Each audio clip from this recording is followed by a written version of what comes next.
All right, so there are some areas where we're looking at a little bit more in the way of coverage or steadiness moving through the area. Nassau, western Suffolk, it gets a little lighter further east, like Napac, for instance, and then just past South Shore, kind of hovering in the Atlantic, just near the coastline there is that rain snow line. It's eventually going to head further north.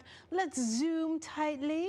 Okay, so if you're in Manhattan, for instance, you'll notice a few flakes flying along 2nd Avenue. Then the lower end of Manhattan, more in the way of like rain, sprinkles. So it does depend on your location. Either way, what we're seeing come down right now is a little bit more light and less white as far as areas like Hooks Mills and Belmar is concerned, but further inland, Middletown, notice a few more in the way of flakes. And then our futurecast indicating that between now and I say around noon, it'll be steady. And even so, we'll start to see it ramp up just a little bit, 8, 9 o'clock, and then eventually at around the 11 o'clock hour. And then it starts to lighten up a little bit as far as snow is concerned. North and west, at this point, we got a little mixing happening. Southwestern Connecticut, Fairfield County got both mixing as well as snowflakes, and more wet than white across Nassau, Suffolk, the 5 boroughs, north and west. You're still hanging on to those flakes. Then it does wind down after about 2 o'clock. 5 o'clock, you still may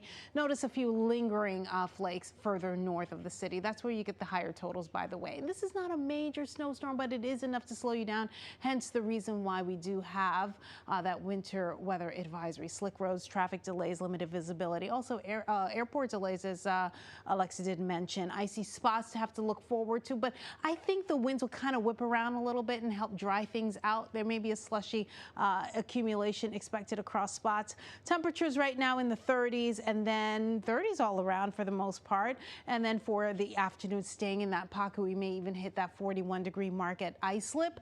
Here's a look at what it looks like overnight. So not entirely a whole lot of icing going on, but if you're in places like Sussex, a good chance of that. Otherwise, I mean, it really is hit or miss, but anyway, it's going to be quite slick.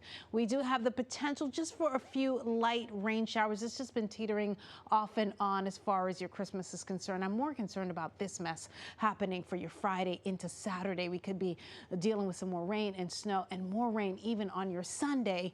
School day forecast, make sure the kids are dressed appropriately. I know that there's some delays, maybe folks are off, but just a heads up just in case. There's a look at your 7-day